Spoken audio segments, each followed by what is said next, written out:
Hello, everyone, and thank you for joining us. Welcome to this talk as part of the Commonwealth Heritage Forum series on architectural ironwork.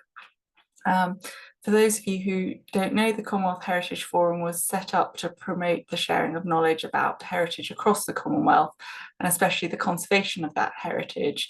So alongside this lecture series and a network of knowledge sharing, we fund and facilitate heritage skills training across the Commonwealth, and I would encourage you, if you haven't done so, to have a look at our website for information on some of our recent projects in Barbados, Singapore, and India. I'm delighted to be able to introduce for the talk this evening Davey, who for 18 years has worked at Historic Environment Scotland, the government body for heritage in Scotland. And for the last 11 years, she's been the project manager for traditional skills and materials in the technical conservation team. She's also a trustee for the Scottish Ironwork Foundation, which catalogues examples of Scottish ironwork and provides advice on it. So an ideal person to have as part of our series. So thank you very much, Ali, for coming along. If anyone has any questions, then please feel free to put those in the chat during the course of the lecture or at the end to raise your hand and ask questions in person. Just to draw your attention to the fact that the talk is being recorded, so we'd be grateful if you could stay muted during the actual talk and where possible keep videos off, because that helps for anybody who's watching from overseas. Ali, thank you very much. Over to you. My pleasure. Thanks very much. Hi, everybody. We're a small select group this evening. That's good. So yeah, thank you for the introduction. I've had a long interest in architectural ironwork. I did a master's in building conservation in Ireland, and through the course of my research for my thesis, I discovered a huge amount of Scottish ironwork all over Ireland, and just became really interested in it. And through that, I ended up coming to Scotland for 2 years, which has somehow turned into 18 years. So here I am. But the topic of Scottish ironwork is absolutely fascinating. Now, I'm not going to pretend to be an absolute expert on ironwork found abroad, but it has been an interest. So I've drawn together a talk really that's meant to be just a nice, pleasant tour of some examples of ironwork around the world that were made by Scottish foundries.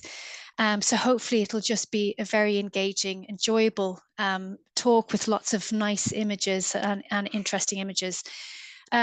Through the course of the talk, I'm touching on a few of the key foundries. There were lots of them operating in the 19th century, but I just focus on a handful because there just isn't time to go into details on many of them. But I've picked out a few of them just where it seemed appropriate. So I'm going to try and finish up about 6:45. Megan is going to shout at me when I've got 3 minutes left, so that's fine. So I'm just going to share my screen and we'll get going. Okay, so I'll just put this in presenter mode. There we go. Hopefully everybody can see that fine, and shout if you can't. Okie dokie. Right, I just need to get rid of this taskbar. Pardon me while I just put that down there. There we go. Move that over there. Okie dokie. Right. So yeah, as Rowena said, I work, I'm part of the technical conservation team at Historic Environment Scotland. I'm also trustee of the Scottish Ironwork Foundation. Oh, my slides are, oh, there we go. Yes, there we go. My slides were misbehaving. So I'm a trustee of the Scottish Ironwork Foundation. This was set up by two of the original trustees, David Mitchell and Andrew Lane. And this is essentially a database of examples of Scottish ironwork made and found in Scotland, but also all around the world. It's a fantastic resource. Our website was hacked 10 or 12 years ago, which was very frustrating. So we lost access to our entire database and had to rebuild it. So we set up this new website that you see here, which you can access via this web link. And there's a search function. It's full of fascinating information. You can search by place, by manufacturer. So if you do have any interest in ironwork, or if you come across any examples and you can see a maker's mark cast into it and you want to find out more, you can search via this website. So I would recommend that you go and take a look. And lots of the images and information that I use in my lecture today comes from this website. I've also drawn on this book, and can you see that? Probably not. No, it's very blurry. Anyway, don't worry. I have a picture of it on one of my slides, but it's Cast Iron Decoration, a World Survey, and that's by E. Graham Robertson and Joan Robertson. And again, if it's a topic that tickles your fancy, you can go on eBay and buy a copy of this book, and it's a really, really good introduction to cast iron found around the world. So cast iron is an incredibly robust material. It's obviously been around for millennia, but really it became hugely popular from the late 18th century. And certainly the peak for manufacture of architectural goods was the late 19th century. And that was all linked to technological advancements, which made it economically viable and easier to mass produce products, which then were key in urban development, in the development of infrastructure, and many of the items that were cast in the 19th century are still performing their original functions today. So these are just a range of examples from around Scotland and Ireland, all still doing the job that they were intended to do. So it's an incredible material, very robust, and very versatile, and very beautiful. So as I said, it became really a very prolific material in the 19th century. Scotland did become one of the lead manufacturers of decorative cast ironwork in the 19th century, but it wasn't really until the middle of the century that Scotland really came into its own producing ironwork, and that was for a couple of reasons. First off was the discovery of indigenous ironstone in 1801, but because of the chemical makeup of that, it needed quite high temperatures to smelt it, which put Scottish manufacturers at a bit of a disadvantage.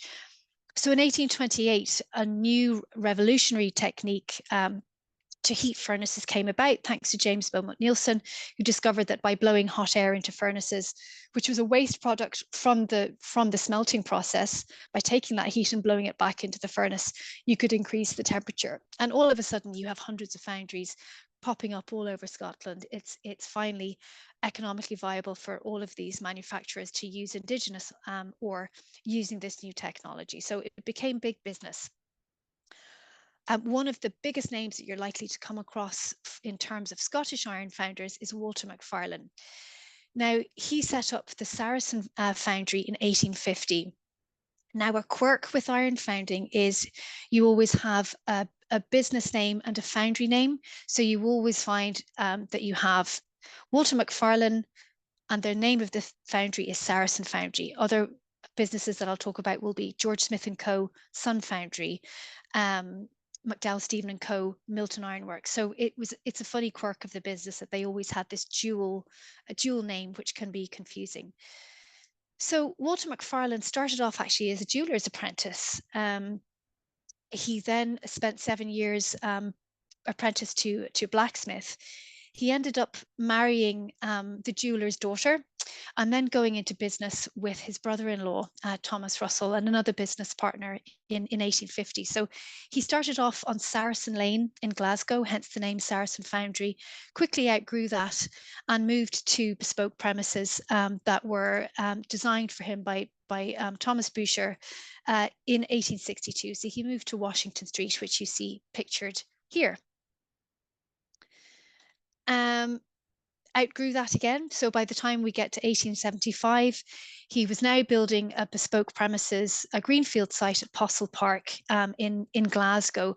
So you can see this really was an absolutely massive operation. There's a railway line at the back, multiple furnaces and a variety of different furnaces in operation.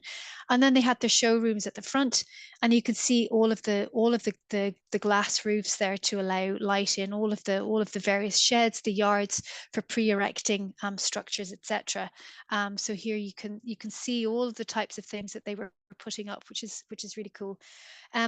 All that remains today, sadly, in Glasgow is one section of wall, which is a bit heartbreaking for one of the most prolific producers of architectural cast ironwork of the 19th century. So these guys were really good at marketing their products.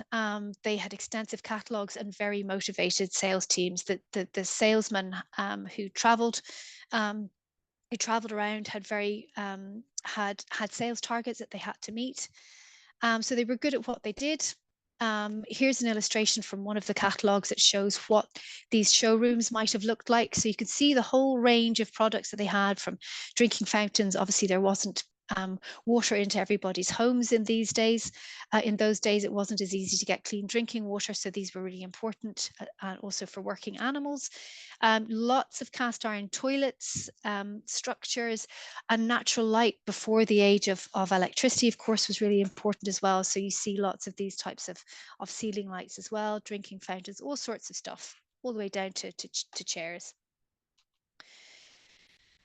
So here's a flyer from 1900 showing kind of the range of products that they were making. And this is an image from their stand at the Glasgow exhibition in 1888. And again, it gives us a clue as to what their showroom might have looked like. Okay. So they produced a whole range of items. One of the things that crops up again and again, particularly when you're looking at ironwork around the world, are these drinking fountains and these canopies. Canopies weren't much good in British weather. They don't have a solid dome, so if it's raining, you're going to get wet. So they're purely decorative, but they had a range of different the actual fountain dispensing the water. You could buy different patterns and put them inside. So they made them in 3 different sizes. And you find examples of these all around the world. So we'll see a couple of examples in slides that follow. Lots of bandstands. This was the era of a growing fascination with categorizing public spaces and looking at how you organize public spaces. Obviously, there was a whole push on health and being outdoors. There was a whole social structure, and people's free time was very focused on communal events outdoors. So bandstands were integral to that. You had all of the infrastructure around the seaside. So these foundries were producing lots of goods to cater to those requirements. Cast iron revolutionized other buildings as well, particularly shopping.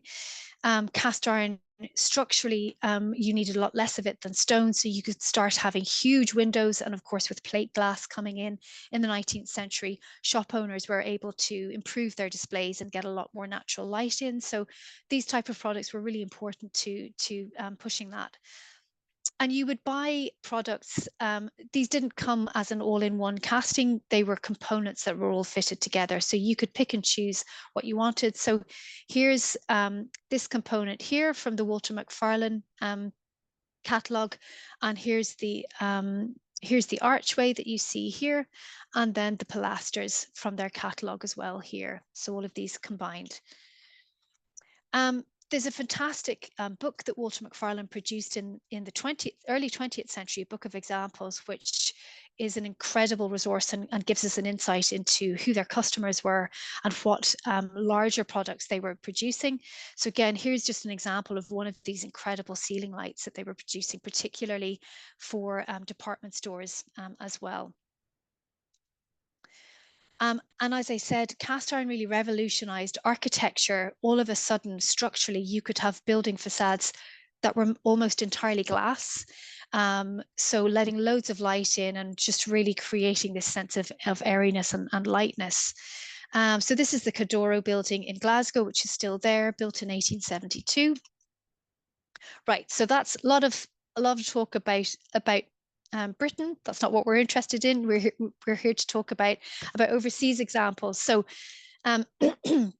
foundries like Walter Macfarlane were catering to the UK market or the British market, but also they were exporting their products all around the world, absolutely everywhere. And they were producing catalogs specifically for those markets as well. As I say, they were really, really adept at marketing their products. So here are a couple of examples just to show the type of catalogs and flyers that they were utilizing to promote their products for different markets. So I'm going to go into a few examples. This is a clock tower in Brazil, obviously not in the Commonwealth. So I'm looking generally at, I'm going to focus on Commonwealth countries, but I'm going to sneak in a few other examples from around the world, just because they're interesting, they're nice to look at, and it gives you the wider context of what types of things were being shipped around the world. So that was a Walter Macfarlane and Co. They sent lots of stuff to Brazil. So apologies for the quality of the image here on the left, but this is a market building in Manaus in Brazil. And you can see this was an ancillary little kiosk building. It's lost its roof now. And here was one of the entranceways. So really, really lovely, dating to 1906. Here's another example of a plate from their examples book. And this shows the interior of the Sao Paulo railway station.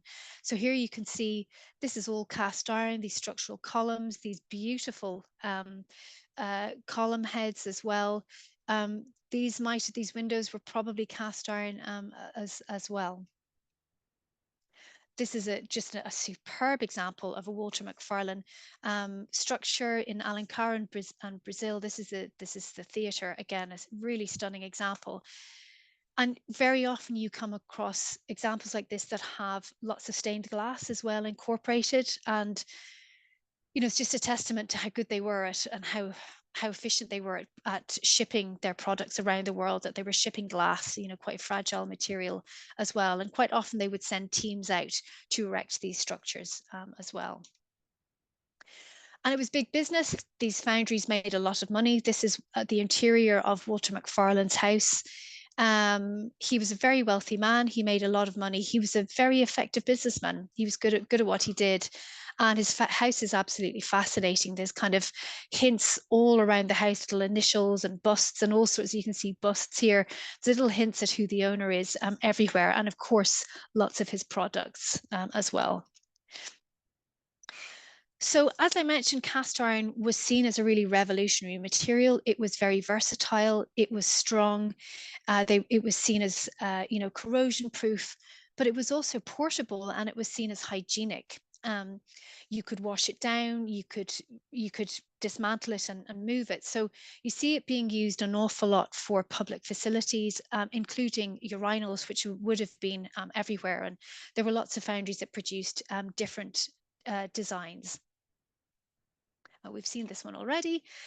Okay, so the Walter Macfarlane Book of Examples. I'd better speed up or we're never going to get through all of this. Okay, so the Durbar Hall in Mysore in India is just the most stunning example. I'll show you a few more images later on, but this was designed by, now I can't see, I have information on another slide that gives you information on the architect, but this was a bespoke design. So this wasn't a standard design. This was designed specifically for this particular project. But you know, this ceiling, this roof would have been cast iron. These are all cast irons, just breathtaking. Here's an example from Gwalior. Apologies for my terrible pronunciation, but again, all of the double cast iron columns, which often doubled up as downpipes, which can cause problems when you get blocked downpipes and you start getting fractures in your cast iron, and all of these lovely railings as well. And presumably all of these parapet railings and finials are all cast iron as well. So this is the banking hall in Madras, again by Walter Macfarlane and Co. And again, you can see very distinctive kind of stained glass with the cast iron roofing, all the columns, the balconies. So again, it's just really a feast for the eyes. Very, very ornate. Structures for outdoor dining seem to have been quite popular as well. So this is a tea garden and restaurant pavilion in Madras. This is a building in Johannesburg. There were quite a few buildings like this with these kind of wraparound verandas. Again, lots of double columns. And they were really marketing these for tropical and semi-tropical climates. It was all the same stuff. I don't think it was made in any different way to the stuff going to the UK. But I guess stylistically as well, they viewed it as quite fitting for kind of tropical climates.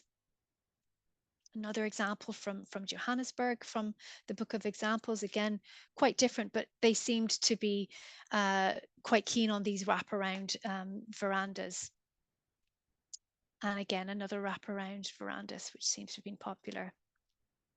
And again, you can see all of these beautiful kind of details, brackets, and columns as well. So grand entrance gate at the General San Martin Park in Mendoza in Argentina. Obviously not in the Commonwealth, but just a really superb example, which is still there today, and it really chunky. This is a really elaborate, big, heavy, monumental casting, quite in your face. So we're back to Scotland, but also Ireland.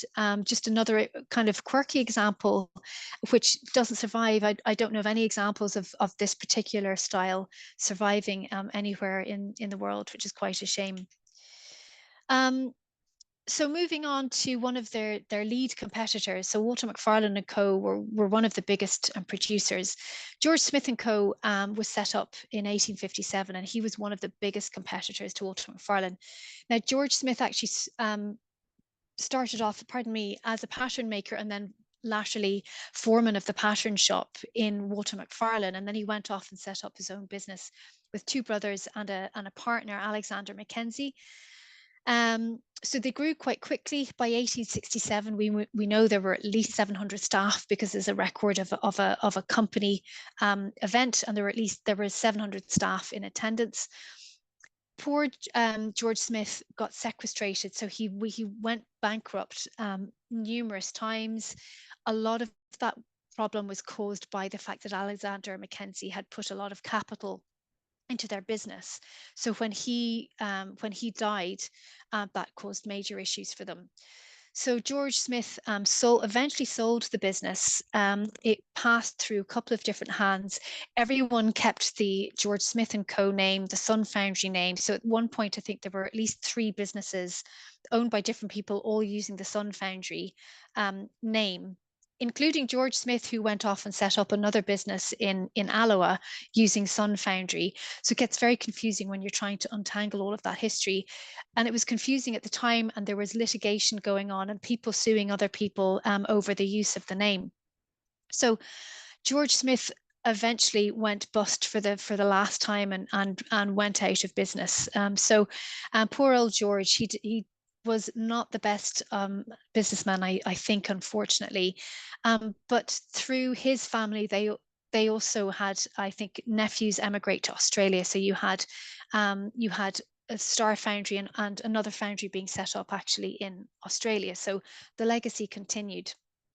But despite that, they were prolific producers, and you find a huge amount of their products all around the world. So despite the sequestrations, etc., they were still a very successful company and did produce an awful lot of products.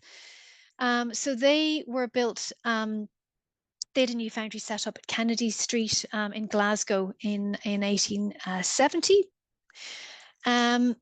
So this is a lovely example of the type of things that they were producing. And just have a look at this and remember this, because it's going to crop up many times.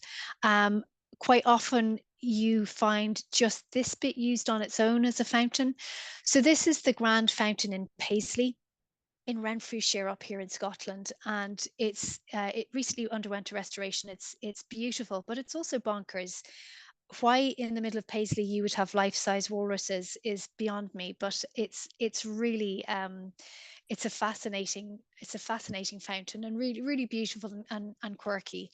An interesting project in itself, but we don't have time to go into it. So this is their #1 fountain, as illustrated in the George Smith catalogue. And as I said, these weren't cast all in one, it was composite. It was lots of pieces all put together. So you could pick and choose from different pages in the catalogue.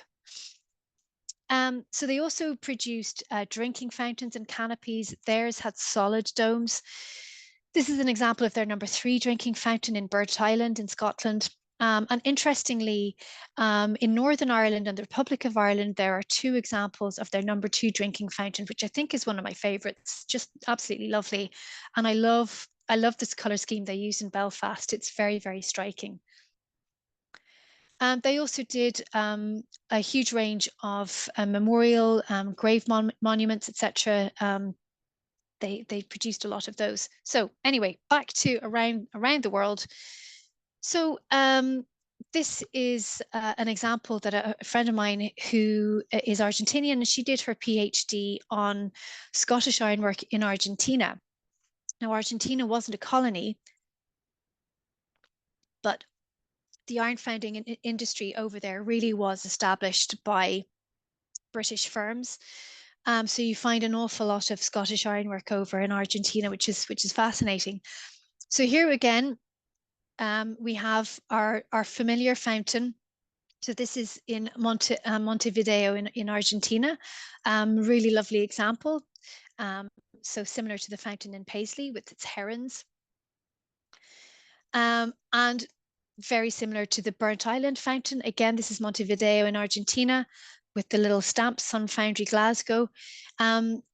But you can see that the columns are actually slightly different to the Burnt Island example. And the little drinking fountain in the middle is also different. So you could pick and choose, you know, what columns and what fountains and bits and pieces that you wanted to incorporate. So you could personalize the design. It was also interesting, once you start mapping designs across the UK and the wider world, you start seeing how much one foundry was pinching another's designs. Designs did get patented, but it certainly didn't stop lots of plagiarism. So you find it particularly in rainwater goods, so downpipes, hoppers, gutters. You see the same patterns kind of rehashed, just with slight variations, but the same happens with railings and gates. So you can see here, this is a set of gates in Stornoway on the Isle of Lewis in the Western Isles of Scotland. So this was made by George Smith & Co. But you can see there's an almost identical gate made by Walter McFarlane as well. So I won't go into much detail on the Lion Foundry. These guys again they started off working for Walter McFarlane and went off to set up their own business. They were really successful. They diversified into building facades, which I think helped keep them afloat later on into the early 20th century. So South Africa, I'll fly through a few examples. So this is the arcade on Market Street in Johannesburg. This was made by Walter McFarlane and Co. and it was erected in 1889. Sadly, it's not there anymore. It sounds like it was really getting into bad shape in the middle of the 20th century, and it was eventually replaced in 1962. But again, here we have beautiful scalloped ceiling with just clear glass. You quite often see conservatories with this scalloped glass, but absolutely beautiful. And this is all curved castings. Prince Alfred's Guard Memorial. So this is in Port Elizabeth and was installed in 1907. And it's fascinating, again, looking at catalogues, and they had lots of different stock figures that you could choose. And people tended to paint these in different colors. They would either paint them to mimic stone or bronze, or as you see here, they've painted it in a lifelike manner. So really versatile products. And then you can see here these beautiful lions that were illustrated in the catalogue as well. This is a lovely fountain, and it's really fascinating to look at an identical fountain that exists in Alexandra Park in Glasgow. I I know which one I'd rather be visiting. Yeah, this example in Pretoria is absolutely lovely, and it started out in Church Square, but was then laterally moved to the National Zoological Gardens. So some of you might be quite familiar with these. You see these all over the place, or at least you used to. Certainly when I was growing up, you would see these everywhere, particularly in seaside towns. These were typically made by Glenfield and Kennedy, who were based in Kilmarnock. Certainly growing up in Ireland, there were a lot of these around. And still, you can still come across them today, but this example is in Prince Albert in South Africa. So India, there's an awful lot of Scottish ironwork in India. So the Calcutta exhibition was one of the first large exhibitions in India, and it ran over a number of months between 1883 and 1884. And we know that Walter Macfarlane and George Smith both exhibited there and both won medals for their products. They did lots of bragging about it, which is great for us in their printed material. So you can see here, this is Walter Macfarlane and Co. They're bragging about their 2 gold medals at the Calcutta exhibition in 1884. Lots of nice pictures of the products that they were producing. And then we have this wonderful picture from the Sun Foundry, so George Smith and Co.'s exhibit at the Calcutta exhibition. So again, oh, what have we here? So it's got a different finial, but this is the fountain that we've been seeing. This is the identical to the Paisley fountain. And here's a little drinking fountain that we've seen inside those covered fountains. So no surprise that you see these being purchased over there, although one of the examples we've seen actually predates the exhibition. And then here we have shelters typical for kind of outdoor eating and dining. Here we are at Durbar Hall in Mysore Palace, a lovely color image. So this was installed in 1897. It replaced a structure that was there previously, but which burnt down in a fire. It's just absolutely breathtaking. It was designed by Henry Irwin, but then produced by Walter Macfarlane and Co. And this is one of the best known tourist attractions apparently in India now, with over 6 million visitors annually. And I'm not surprised, it's absolutely stunning. I just point out, I don't think the ceiling is cast iron. I think that's carved timber, but everything else. And then again, we have the typical scalloped casting to hold the glass, the clear glass for the ceiling. We don't know where this is. I've taken this from the Scottish Ironwork Foundation database. A lovely little summer house. I haven't seen one of these anywhere else. I haven't seen other examples of this. It's really sweet. And again, it has a couple of cast iron lions made by Walter Macfarlane and Co. So you find this in the 6th edition catalogue produced by Walter Macfarlane and Co. in 1882. This is their pattern number 227. Now, this is an interesting one. So the Bank of Bengal had their ceiling produced by George Smith and Co. Sun Foundry in Glasgow. It was built in 1879 and demolished in the 1980s. And some of the printed literature that George Smith produced included images of that ceiling. Now, this is an interior view of their showroom, and the reason we've coloured in bits of this is because we had the Royal Historic Environment Scotland had a ceiling gifted to us in, I think, 2016, which was made using the same patterns as the ceiling for the Bank of Bengal. So here's a few screenshots from our news features on this.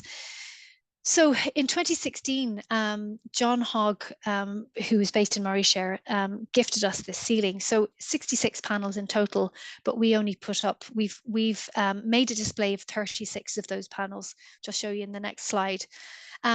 So these panels were originally the ceiling in the Kennedy Street showroom, and they were removed during the 1990s and were just basically sold on, and that's how Mr. Hogg ended up with these. I think he did originally planned to use these for an outdoor barbecue area, but once he realized how much they weighed, or it might have been for extension, I think he decided perhaps it was an engineering challenge that was a step too far. So he amazingly gifted it to Historic Environment Scotland. So one of my projects was to install this as an exhibit at our conservation building, the engine shed. So we put it on its side. I mean, this thing is absolutely huge. This is just really kind of a quarter of it. So we put it on its side so that you could see it up close. And our paintings conservators went through archive literature and replicated what the ceiling in Bengal would have been painted like. So it had been painted to mimic marble. So you can see here they've painted it to look like marble, and it's absolutely beautiful. But the quality of the castings is just absolutely superb. Here it is without any paint. We've just cleaned it back to bare metal and then put some wax on it to preserve it. An unrelated but similar quirky thing that happened a number of years ago, it came to mind when I was putting that in, was bizarrely over 60 limestone lithographic stones were found back in, I think it was 2013. Someone was lifting paving slabs from their garden and discovered when they lifted them up that all of these were on the reverse side. So these were actually the plates that were used to produce Walter Macfarlane's 6th edition catalogue, which had been out in this person's garden for I don't know how long. So they were going to auction, and the Scottish Ironwork Foundation fundraised and raised enough money to actually buy all of these plates, so that they've been preserved and kept in Scotland, and are currently being held by Historic Environment Scotland, so that hopefully they can be viewed, or they're accessible to the public to see. But that's just an aside. So, right, I've got 10 minutes, so we'll skip through this. So Pakistan, I don't know much about this bandstand, but I thought I'd put it in just because it was interesting. So this is a George Smith & Co. bandstand, their #1 pattern. We don't know much about the history. We think it was put in around about 1880, but it's sadly now lost. So you'll maybe recognize this fountain. Here we are, pattern number 21, as made by Walter Macfarlane & Co. So that was installed at the mall in Anarkali in Lahore, and sadly it's now been lost. We'll maybe recognize part of this fountain. This is made by George Smith & Co. The upper part of it was lost in the 1960s, but the base still survives, and a wider basin was built around it in 1987. So Singapore Raffles Hotel, this is an interesting one. So this started out as a beach house and then was converted to a hotel. Walter Macfarlane & Co. supplied lots of the ironwork for some of the structures, entrance canopies and dining structures. However, these were lost over the years, but during more recent renovations, a lot of these replicas were produced, and that's what exists there now. And they're very nicely done. This fountain, which is also at Raffles Hotel, but not original to the hotel, is an original 19th century or turn of the century fountain. It was also made by Walter Macfarlane & Co. It was originally located at the entrance to the Orchard Road Market, but then was removed. We don't know to where, but then subsequently were purchased and ended up at the Raffles Hotel. And it's a really, really lovely example, and not one that I'm actually familiar with being anywhere else. So this could be the only example of this particular design anywhere in the world, and it's really elegant and lovely. So Australia, this is the book that I mentioned earlier. This is a fantastic book. If anyone's interested in cast iron work, I would really strongly recommend you go and buy. I think you can only get secondhand copies now, but it's a fantastic resource if you can get your hands on it. So some of the examples that I'm going to include in this bit are from that book, but not this one. So St. Stephen's Church, which doesn't exist anymore, it was made by another Scottish firm, Charles D. Young, who were known for structures, for buildings, and they did a lot of kind of prefab buildings for the colonies. What's really interesting, if you look on the right here, you can see that this is all corrugated iron, which was a really popular material. It was structural, it was lightweight, so it was very popular for structures being shipped abroad. So this church was imported during the gold rush. It held up to 800 people. And sadly, it was demolished in the early 20th century. This one was interesting. This is from the book that I just mentioned. So this is at the Aurora restaurant. I'm not sure if it's still there, but I put this one in particular because it shows the crossover period where you heard early on you had ironwork being imported from Scotland into Australia, but then gradually Australian firms start taking over. So an iron founding industry starts being set up, an indigenous one, and you see them kind of pinching designs from other firms. So this is an interesting one. It was made by McDowell Stephen and Co of Glasgow, another firm that I haven't mentioned before. But it was this particular pattern was also advertised by Harley's of Adelaide, so an Adelaide-based foundry, which is really interesting. And this design also appears on a structure in Beirut. Corio Villa. This is a lovely structure with an interesting story made by Charles D. Young. It was originally bought by a guy called William Nairn Gray. He unfortunately died before he could take receipt of the building, so it lay on the docks for months and then was subsequently bought. And they think it was built without any plans. So here's an image of what it should look like in the catalogue, and it does deviate a bit from this. So they think it was built without the plans, but it's an absolutely stunning structure, and I think one of the earliest prefab houses being brought into Australia. So Charles D. Young, yeah, I'm running out of time, so I'll gallop through this. So as I say, they were well known for prefab structures. They built the main building for the Great Exhibition in Dublin in 1853. I won't go into this, but this is another firm that went into liquidation numerous times. But you can just see there from the quotes that really cast iron and prefab buildings were really, really popular. You can see from the late Sir George Ballingall, professor of military surgery at Edinburgh University, he had praised iron hospitals for their ventilation, cleanliness, and above all, their portability as the very essence of everything that is desirable in a military hospital. So cast iron really was, and corrugated iron was seen as such an innovative material, an adaptable material, perfect for these things. And you can see that the likes of Charles D. Young were really marketing these prefab structures as being perfect for overseas markets. They can be taken down, removed at pleasure. You don't really need much skills to erect them either. And they've been designed to have natural ventilation. So you can see some of their clients: Calcutta, Madras, Bombay, New York, Hamburg.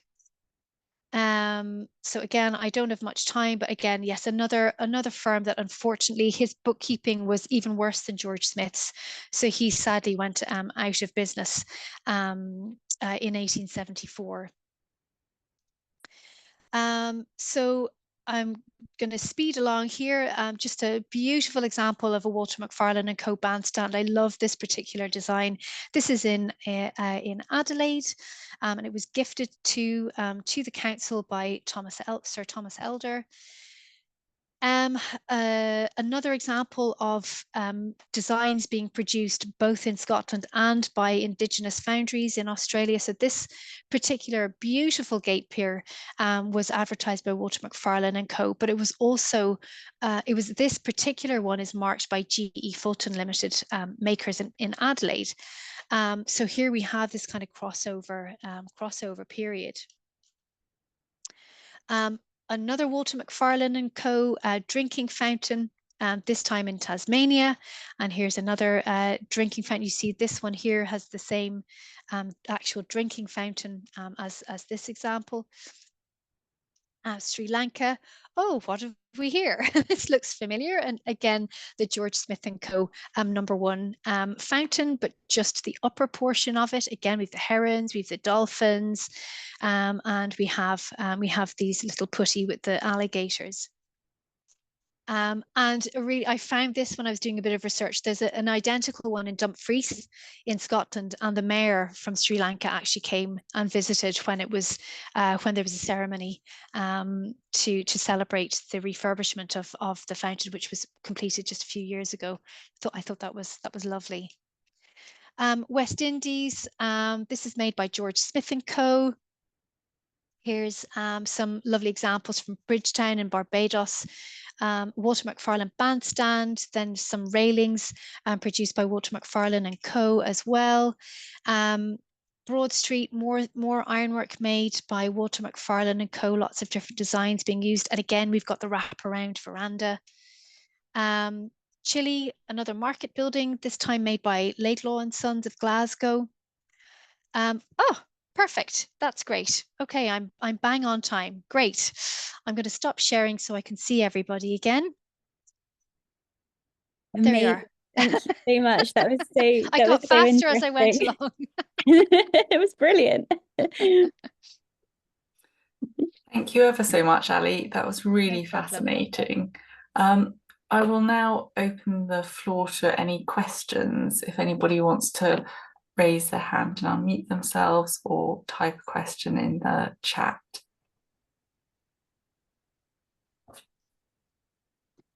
I'm involved with the restoration of an ironmongery warehouse in Belfast, which was quite a substantial building.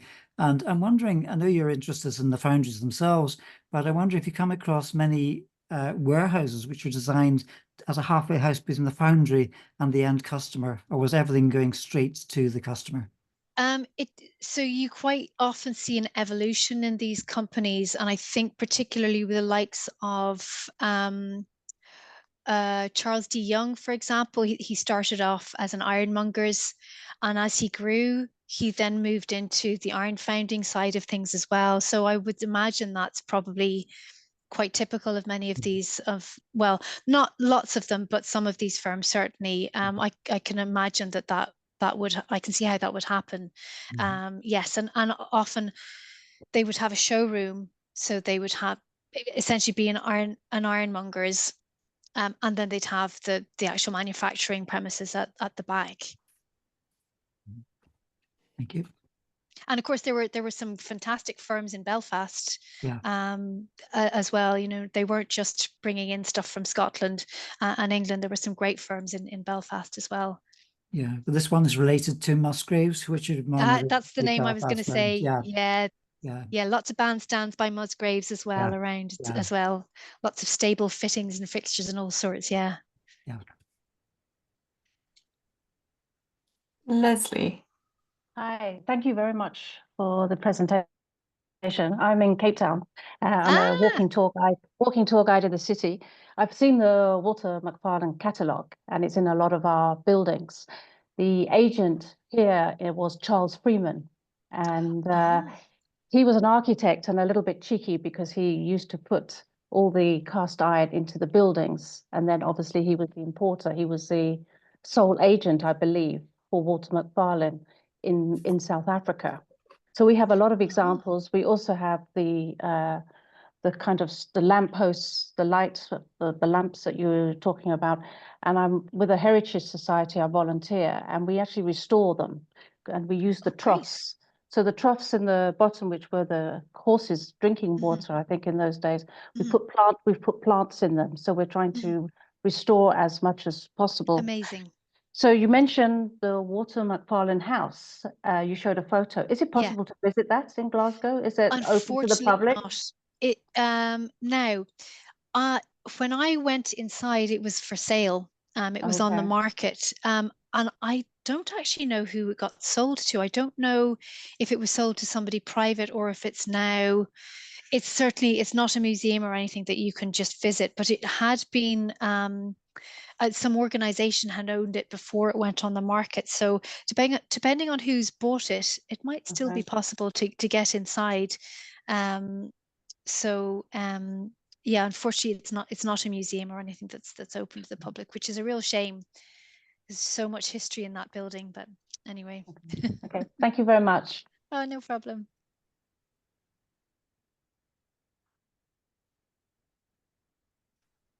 Are there any other questions from anybody? I've got a couple of questions if nobody else has any. Ali, I don't know if you'll know this, but are there different conservation challenges for these cast iron structures in sort of overseas, or compared with those faced in Scotland and Ireland? I haven't had much dealings personally with overseas ironwork other than Irish stuff. So any combination of water is bad. So I'm assuming in drier climates, it's probably not as much of an issue, although presumably high humidity might be a challenge. The main thing is always whether the structure can dry out between wetting cycles, and over time, as I said, these were put together with component parts, and all of those component parts would have been bedded in a caulking material. So basically some sort of a padding, a soft putty material. And over time that can wash out. So I think wherever these structures are, they normally need their kind of 100-year service, and presumably the challenges that you're going to get will be probably similar. I know in the UK, a lot of the examples are now, particularly for fountains where they've been wet a lot of the time, they have to be put in essentially a kiln to help them dry out before you paint them. So yeah, I don't know, but I don't think I don't think there'd be a huge difference in the challenges that you'd face depending on where you are. It's just they maybe would last longer in kind of hotter, drier climates, presumably. Thank you. And I was just wondering, are there any foundries left in Scotland? Is there anyone manufacturing similar things today? Yeah, so there used to be 3 foundries. I mean, there are foundries, architectural metalwork foundries and bronze foundries in Scotland. There used to be 3 that specialized in traditional castings, but there's now only 2 that would have a back catalogue of timber patterns, and that would do the traditional style of castings. So it's a skill that's being lost. There are modern foundries who use more modern techniques but have adapted them for traditional castings. But yeah, whenever you're doing conservation projects, it's really important to find foundries that have an understanding of the surface finish and how to produce these very decorative castings. But yeah, it's a skill that's slowly kind of being lost, I think. Well, thank you very much for answering all our questions. Thank you very much for your talk and all the brilliant photos that you've shown. It's always really interesting to see how the same items appear all around the world and how they were adapted to different locations, and how the same material was used to create buildings that were, as it were, traditional and also modern for those different countries. So thank you ever so much for your whistle-stop tour around the Commonwealth and beyond. And if there aren't any more questions, then I'll draw things to a close. I was just going to add something about patterns and casting. I'm working modern engineering, and we find now that people are using 3D printing, a modern technique, to make patterns. So if you can design it on a computer and make a 3D print, and then emboss that into sand and use that as the pattern material. Yeah, it's because it's an expensive business to make a pattern. Traditionally they would have been hand carved in timber, whereas if you can 3D scan something, and because cast iron shrinks as it cools, if you take an original casting as a pattern for a replacement part, your replacement part will be smaller than the original. Whereas if you do 10%. So if you use if you scan it, you can then scale it up. So you still need kind of skill in a foundry to make sure you've got the draw proper, done correctly, so that you can actually draw your pattern back out of the sand mold and do the coring and everything to make these hollow. But certainly technology, I think, is making it more affordable as well. So it's always going to be a balance between trying to keep traditional pattern makers in business to keep that skill alive, but also as appropriate, you know, using modern technology, which is fantastic as well. Yeah, so that's an excellent point. And I think, you know, green sand molding was the traditional, that's using a soft sand, but you know, foundries have to make business. They have to, you know, make money. They have to be economically viable, and they need clients to buy their product. So modern foundries are adapting their product, the way that they produce their molds, so that you can get good castings from them as well. So it's always a bit of a balance. Yeah. Fascinating talk. Thank you. Yeah, thanks very much. No, it was great fun actually preparing it as well. It's always nice getting to research something slightly different. So no, I really enjoyed it. Great. Well, thank you ever so much, Ali. I imagine a huge amount of work has gone into that. So thank you very much indeed. This talk will be made available in due course on our website. So you can listen to it again, or if you know anyone who might be interested in this or any of the other lectures in the series, then they will be available on our website shortly.